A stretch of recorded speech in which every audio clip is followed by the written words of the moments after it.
Welcome back everyone to Tiny Farm, and this is it, the final 300 days. We've already achieved so much with such a small farm, but we're not done just yet. There's still perfection to reach. That means we'll have to build the 2 remaining obelisks and somehow get 10 million gold for the golden clock. And we definitely don't have room for that. If you haven't watched the first 2 parts yet, make sure to go back and watch them, as we'll be picking straight up from the end of 200 days. This is the final stretch. Before we begin, if you could leave a like and subscribe, it would mean the world to me, and allow me to continue making videos just like this one. But without any delay, for the final time, let's begin. Of course, we're back on Winter 5, or day 201, but despite our tiny farm, we have a lot to do before the end of the series, and such limited space to do it. The ultimate goal is obviously to achieve perfection, building the remaining 2 obelisks, working on the friendship, and then eventually the golden clock, which will set us back around 12 million gold. By swinging round to the wizard's tower to hand him an iridium bar to complete a quick quest. Of course, I did mention we need to work on friendships, and by the look of them, they're gonna need some work. I purchased myself another rabbit, mainly for the rabbit's feet, which work as great gifts for NPCs. Thankfully, courtesy of the to-do list mod, we are able to work on lots of different tasks at once, whilst not getting overwhelmed. And there's no better place to see our progress towards perfection than Mr. Key's walnut room. We're at 65% on the tracker. It wasn't too bad. We managed to ship all produce, catch all fish, and have nearly made every single crafting recipe. 77% on cooking recipes is not awful, since most of the remaining ones are locked behind friendships, which at 17%, we're gonna need to move fast on. I had a huge batch of fibre ready to collect, which is always useful in crafting. But more importantly, a large batch of ancient fruit was ready to turn into ancient fruit wine. Of course, over the final 100 days, we'll be kegging a lot of wine, especially to afford the remaining obelisk and obviously the golden clock. And because of all this fibre, I could make the bluegrass starter and deluxe scarecrow. Crafting recipe I was missing was the deluxe worm bin, but since I didn't have any moss, and it was winter, I'm pretty certain there's no way to get it yet, which means we're going to have to wait until the new year to make one. I did try and deconstruct a mushroom log just in case it would give me some moss, but annoyingly it only gives me the hardwood back. In the quest to complete every crafting recipe, I needed a single piece of marble, and only a few geodes later, I managed to get a piece. That allowed me to make the marble brazier, followed by the oil of garlic, jack-o'-lantern, tent kit, rain totem, and drum block, leaving only the deluxe worm bin, and potentially 1 or 2 more I might have missed. The next morning, I gave some pickles to my fish pond, although I don't have plans on keeping the fish pond too much longer, since we're going to need the space very quickly. Winter 7 is Caroline's birthday, and I gave her a summer spangle, upping her to 7 hearts. At Marnie's, I filled my coop up with as many rabbits as I could fit in, for rabbit's feet of course. Since it was a Sunday, I could take a bunch of jays to the desert trader for staircases. Staircases will be more important than it seems to get loads of. Since we'll be doing a lot of Mr. Key's quests in this final 100 days, we'll need as many staircases as we can. It's the Festival of Ice today, but before we went there, I headed over to Ginger Island to harvest a large batch of ancient fruits that I did choose to leave for a few days to allow for them all to sync up. Whilst here, I walked past my Fairy Rose honey farm that I pretty much forgot about. 21 pieces of Fairy Rose honey don't sell for a lot, but will be great for a passive income over the final 100 days, and I do have plans to expand it later. In Mr. Key's walnut room, I chose Key's crop, mainly for the 100 key gems you get as a reward. And why not challenge ourselves before the end of the series? Of course, this is regarded as the most difficult key quest in the entire game, and considering we have no space to grow them on the farm, we will have only Ginger Island to plant them. And as you know, it's covered in ancient fruits, with only a small area spare. Now, this is going to be a big challenge to start the 300 days. Before I began the hunt for key beans, I could fill up the keg shed with more ancient fruits, but for now though, I did attend the Festival of Ice, since it would be the final opportunity to do so in the Tiny Farm series. It's not particularly exciting festival, but we did manage to win the fishing competition and come away with some nice prizes. Day 205, I'm straight down to the beach to use a treasure totem to get some key beans, although that wasn't the best method, so I headed to the dig site on Ginger Island and came away with 7 in total, that I planted right away with some deluxe speed grow. I was then to chop a bunch of trees down in the railroad to get 7 more too, but before planting them, I chose to spend 10,000 gold to change my farming profession overnight, which I'll get into soon. And after chopping a few more stumps and trees, I planted 16 more key beans. That night, I decided to change my farming profession. I still chose tiller, but instead of choosing artisan, I chose agriculturalist, which will make crops grow 10% faster. And luckily with the key fruits, it will make them grow in only 2 days, making it much more likely we're able to finish this key quest. At Marnie's, I bought a bunch more hay to add to the silo to continue feeding my animals, and I added one more ostrich egg to the incubator. To try and get even more key beans, I opened up all of my remaining geodes, but only came away with 6 more in total. In the evening, I collected a batch of fairy roses in my indoor garden and planted some random seeds in the place. Day 207, I had a batch of iridium quality cheese to collect in the casks in the basement, which do give me a little bit more gold, but I do plan on filling the basement with kegs later on.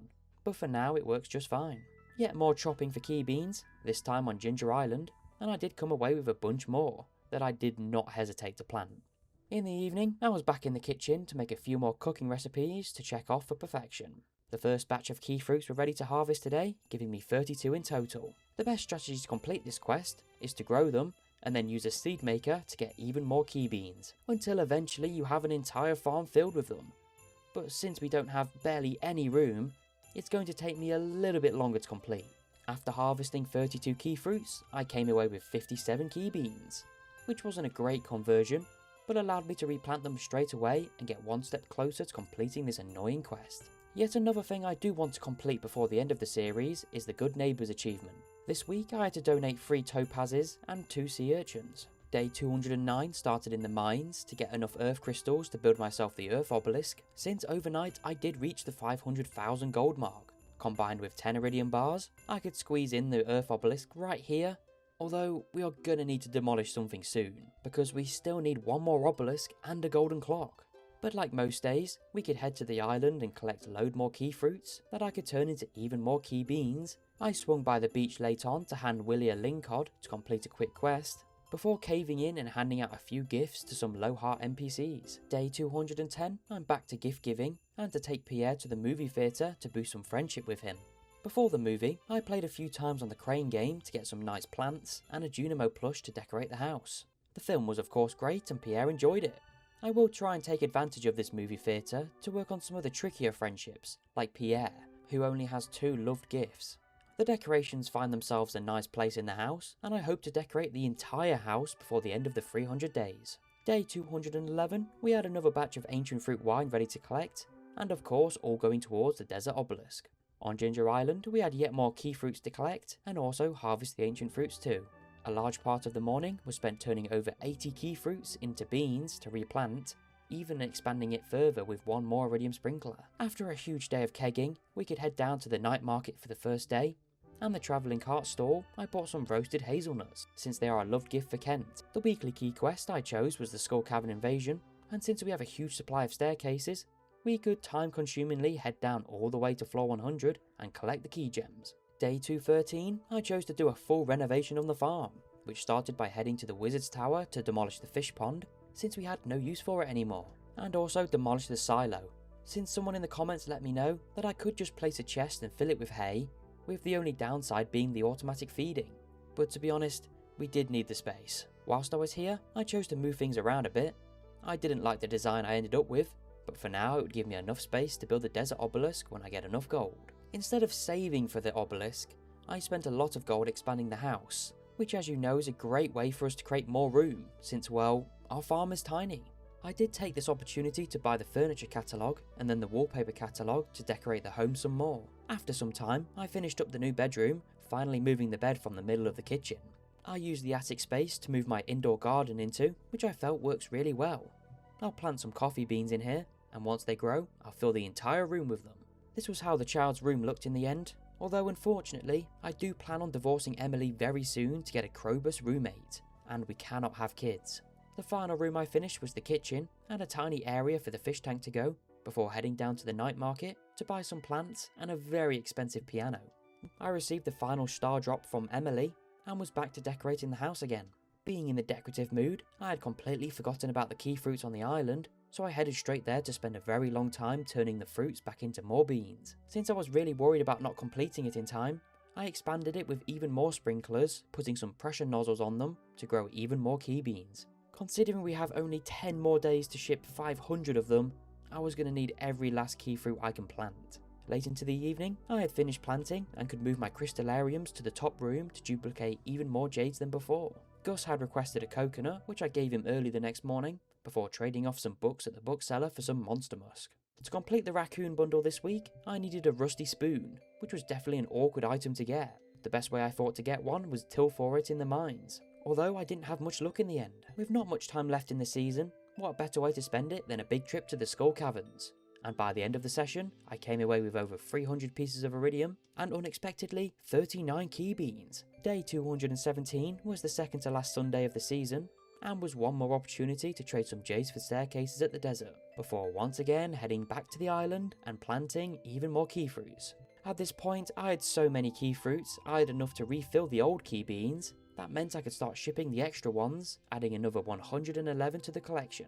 It was definitely going to be tight, but I think at this pace, we would just make 500 key fruit shipped before the end of the season. One of the crafting recipes I had forgotten about was the desert warp totem, so I headed back there to trade 10 iridium bars for the recipe, and then finally make myself one. In my mind, the final recipe was the deluxe worm bin, needing some moss to make. And to make sure of that fact, I went back through every single recipe to check whether I had made it or not. But for the final event of the day, I chose to spend 50,000 gold at Mayor Lewis's house to file for divorce in order to get Krobus as a roommate. Being the new week meant even more ancient fruit wine to collect, which I'll try not to mention that often, as a large portion of the 300 days will be harvesting and kegging. The final key quest of the season was Skull Cavern Invasion, and checking out the shop made me realise I was still missing a few recipes to buy from here, such as the Hopper and Magic Bait recipe. After finishing kegging, I traded 200 pieces of Void Essence at the Desert Trader in order to get the Void Pendant, which you can give Krobus in order to get him to move in, which is super exciting. Since I had a load of ancient fruits still left over, but every keg was full, I made up some more and placed them inside the only available space I had, the kitchen, to make even more gold. I'll also be trying to process as much animal products as possible to maximise my profits in this 300 days, since getting to 10 million gold is not an easy task. And you will see whether we manage to get one before the end of the series. I did mention I was planning to expand my Fairy Rose honey farm, and we will slowly be adding more beehives over the course of the 300 days too. Day 219 is spent collecting more animal produce and then processing it, and similar to ancient fruit and wine collecting, I'll try not to keep mentioning it, as it will get very repetitive, but do remember, I'm doing this every single day. Winter 23 is Leah's birthday, and I made sure to hand her a birthday gift which upped her to maximum hearts, and later received a nice statue from her on my return to the farm. I took some time to staircase my way down to floor 100 in the Skull Caverns to complete Skull Cavern Invasion from Mr. Key once again. But of course, we cannot forget to harvest and replant even more key fruits, this time allowing me to ship another 80. And later I picked up the Hopper recipe and Magic Bait recipe from the store to make back home. Funnily enough, we were up to 78% of perfection, although the remaining tasks were some of the hardest, Great Friends and the Golden Clock. Day 220, I headed down to the beach to catch the eel with some Magic Bait in order to make the fried eel cooking recipe. Day 221 is of course the Feast of the Winter Star, and I had finally remembered to change my profession back to artisan. That meant I'd been losing so much gold from selling my wine and animal products over the last week or so, to which I'm sure you're all stressing out the screen about. Sorry, I have a bad memory. But before we could enjoy the festivities, I had to return to the island to collect and plant more key fruits, giving me another 90 to ship off. My secret gift giver this year was Hayley, so I made sure to give her an iridium quality coconut, which she loved, and mine was Harvey, who gave me a purple mushroom. Thanks, Harvey. Thanks. Our coffee plants in the attic were ready to collect today. That meant I could expand it even more. I didn't really need the coffee, it was more for the aesthetics. It's Clint's birthday today, so I managed to give him an aquamarine. In order for us to get 100% great friends before the end of the 300 days, birthdays are going to be essential. Day 223 was the final day I could collect key fruits, since there wouldn't be enough time to grow any more. But luckily, it was very close, but I had just enough to complete the quest. It was certainly a great challenge to start the 300 days on, but my gosh did we call it close. But before I slept, I did remember to head down to the bear statue and pay for a profession change. And that very night, I changed my farming profession back to artisan. Day 224 was the final day of the winter season, and would be the final winter of the Tiny Farm series, which is always a shame, but the series must go on. After collecting another batch of Fairy Rose honey, I headed to Mr. Key's walnut room to splash some key gems on a few items, since I'd just received 100 from the key fruit quest. One of those items was a new bed, which in my opinion is worth every key gem. But since there wasn't much we could do in winter, that meant I could head to bed early and end the second year on Tiny Farm. And let's bring on the new year. Before that, we are visited by the ghost of our grandfather to unfortunately not apologise for giving us such a tiny farm, but instead to evaluate our progress, and he couldn't be more proud of us, which was very touching, and he let me know that the future of Tiny Farm was now in my hands. There was no time to worry about that right now, we still had an obelisk and a golden clock to build. As I walked out the house, I received some candles on Grandpa's shrine, but since we're here on Tiny Farm, the shrine was up out of our reach, which was super annoying and meant we couldn't get the Statue of Perfection. Selling a bunch of wine to Pierre's put me on over 1 million gold, which was enough to build the fourth and final obelisk, the desert one. That left only a few crafting recipes, a few cooking recipes, great friends, and the golden clock until we had reached perfection. The key quest to complete this week was Skull Cavern Invasion once again, so I used up another 100 staircases to complete it. I then spent the next 20 real-life minutes trying to find a new design on the farm, but the lack of space was really becoming apparent now, so I just got mad and headed to bed with a messy layout. I'm to Clint's the next morning to open a few artifact troves to try and get that rusty spoon I still need for the raccoons bundle, but of course I don't manage to get one. Determined to get a good farm layout this time, I chose to tear down all of the fences and paths to make way for a brand new one. Before I started moving things around, I filled my inventory with loads of loved gifts to start getting some great friends on the board. The reason I did this now was I was just extremely worried about not having enough time. Since Kent's birthday was coming up, I took advantage of the key seasoning, which can allow for better quality cooking, and so I could make a gold quality roasted hazelnuts to give him soon.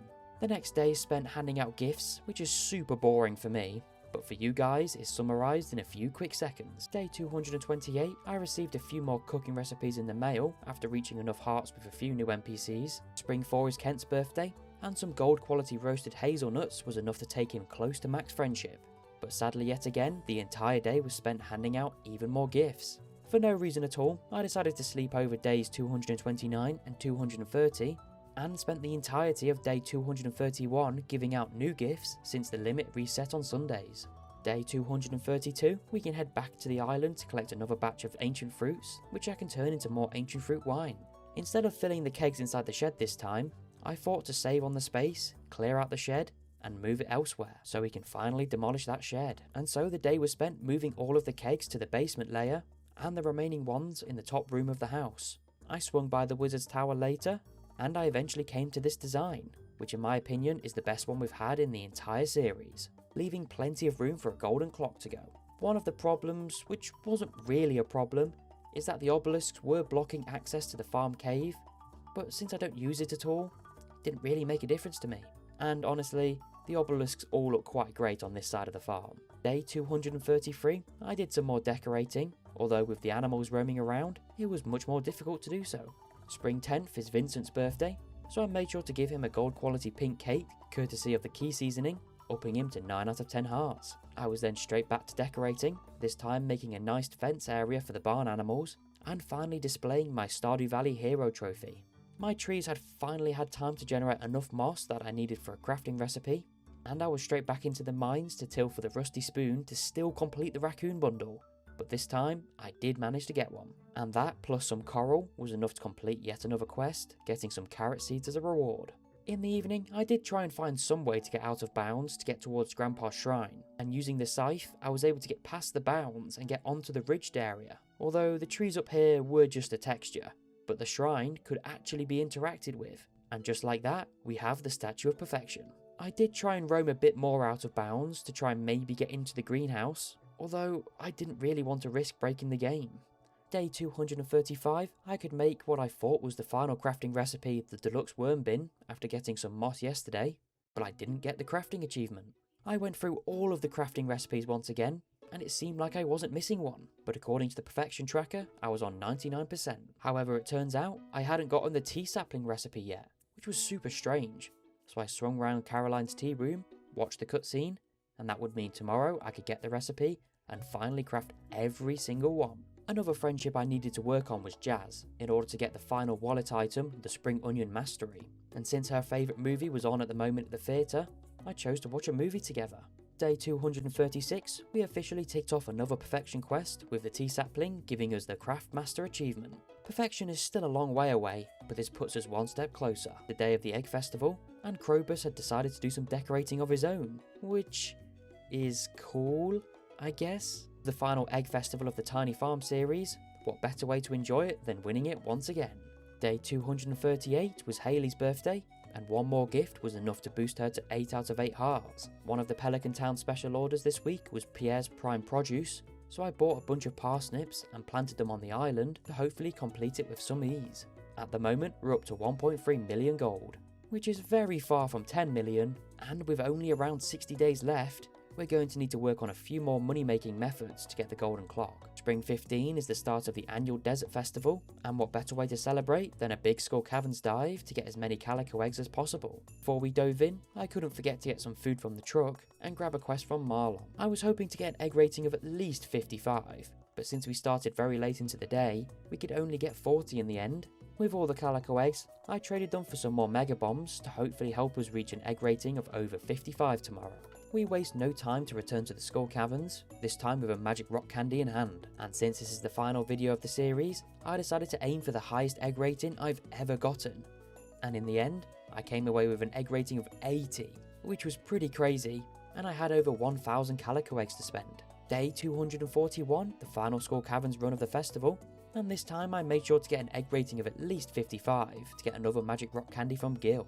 But just like that, the Desert Festival was finally over, and it was the final time we'd be here in the Tiny Farm series. The next raccoon quest wanted 3 ghost fish and 3 magma geodes. That took me straight to the lava levels to go get them. After dropping them off, I received another Star Drop Tea, which is a super useful item to boost low-level friendships. On Ginger Island, I made sure to manually harvest all of the parsnips to complete Pierre's Prime Produce special order. I did mention that I was going to need way more than ancient fruit wine to afford the golden clock, so I planted a fresh batch of starfruit seeds to keg later. I ventured to get the final power book I'd missed to trade 10 diamonds for the Diamond Hunter book. After reading, it gave me the well-read achievement, leaving only the Spring Onion Mastery to complete the wallet. Day 244, I was giving out more gifts, and one thing I didn't realise was after divorcing Emily caused me to reset back to 0 hearts. So that's another friendship I'm going to have to deal with again.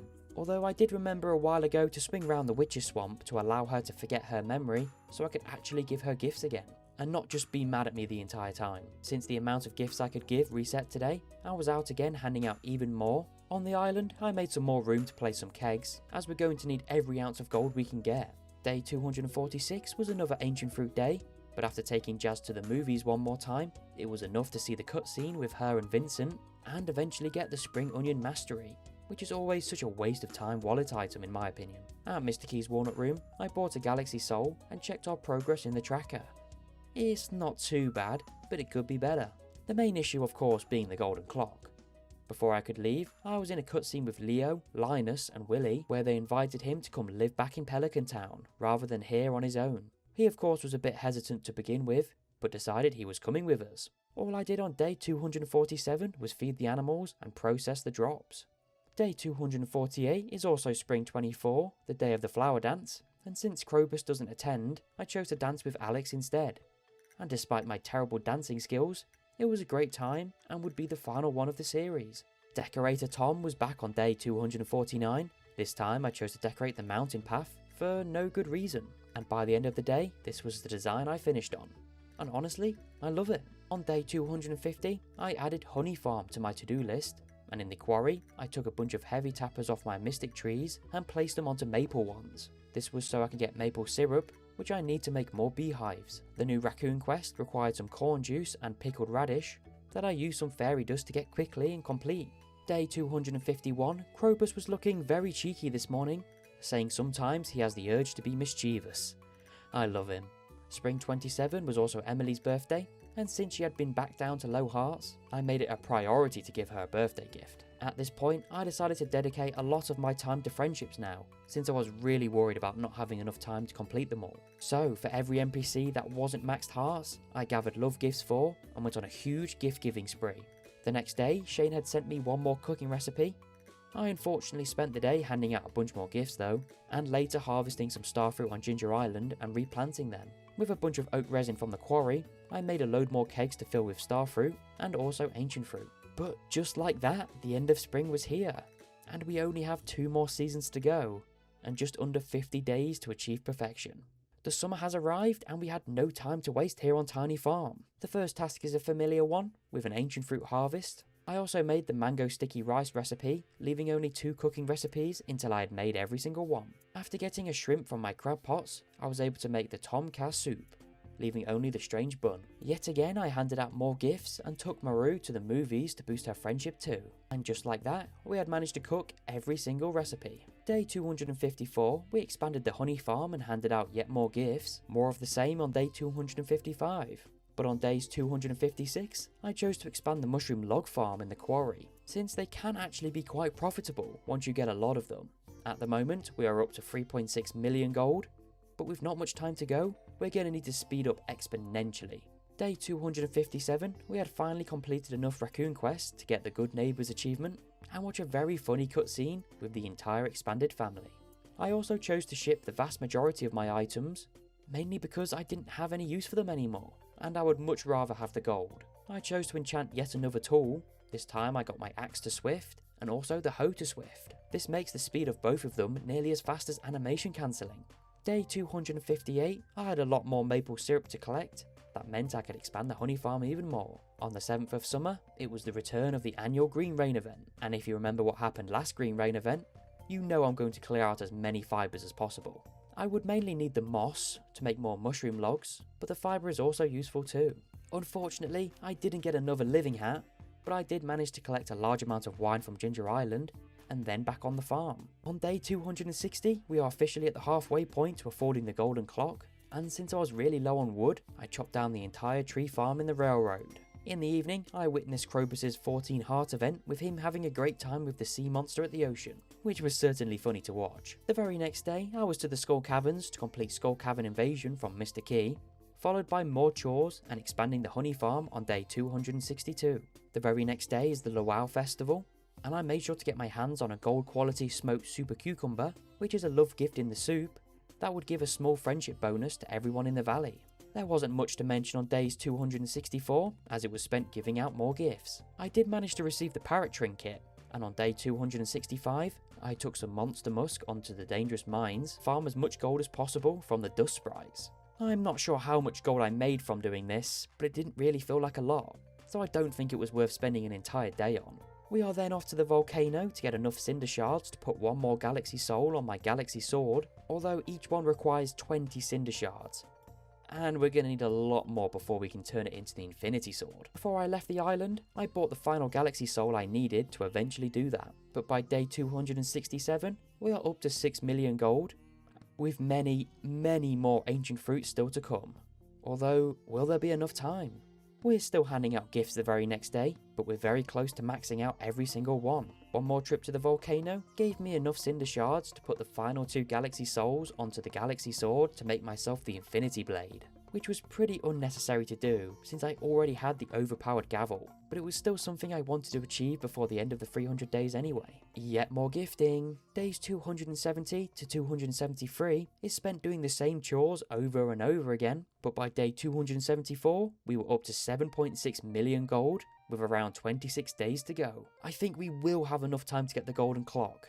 Hopefully. The next 2 days is more grinding, and also watching a nice cutscene with Leo, seeing how he's enjoying life here in Pelican Town. Skipping to day 280, it was the final day of the summer season, and of course we're still grinding towards that 10 million gold. Over the past few days, we managed to get up to 8.2 million gold, now having kegs pretty much everywhere on the farm and on the island. But of course, one thing we cannot miss for the final time in the series is the Dance of the Moonlight Jellies, and what is customary for every single Stardew Valley playthrough. Let's just sit here and enjoy it.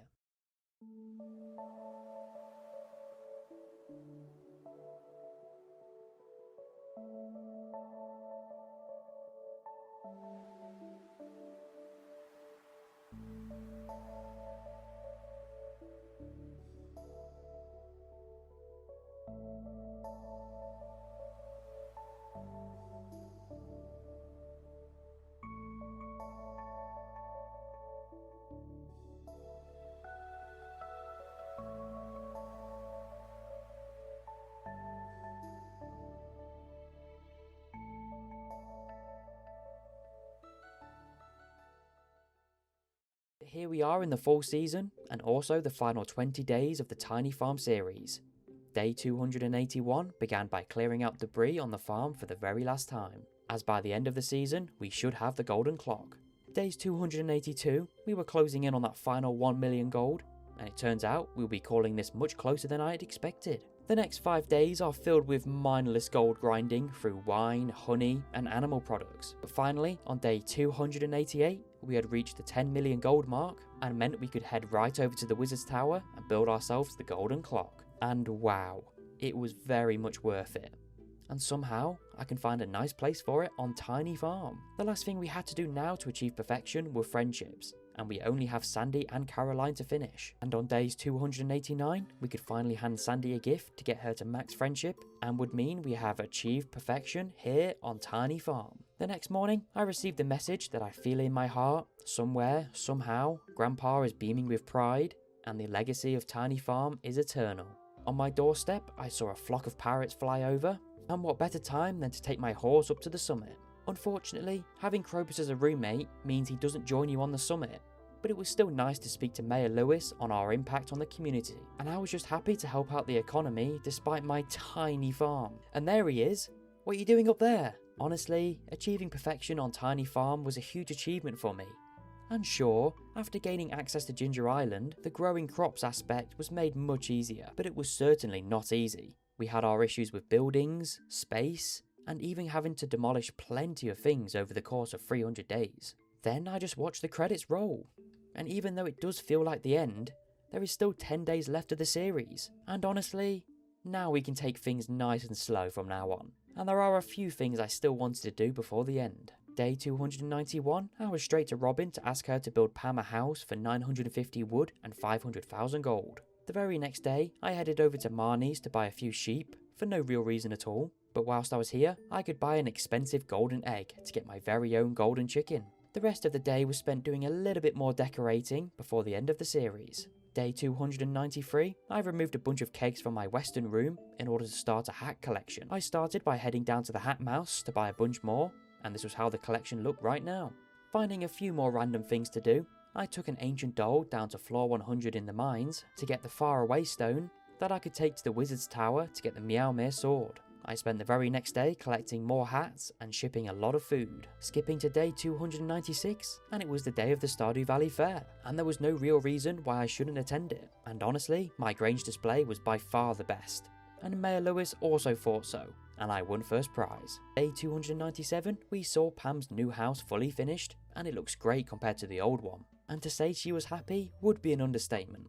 At Robin's, I chose to spend 200,000 gold to buy the shortcuts upgrade, which is scheduled to be finished on day 300. Day 298, I'm back down to the Hat Mouse to buy even more hats to expand the collection, which looked pretty awesome in the end. And skipping to day 300, we have officially made it to the end of the Tiny Farm series, and for the final task of the day, I chose to give Krobus lots of hugs goodbye.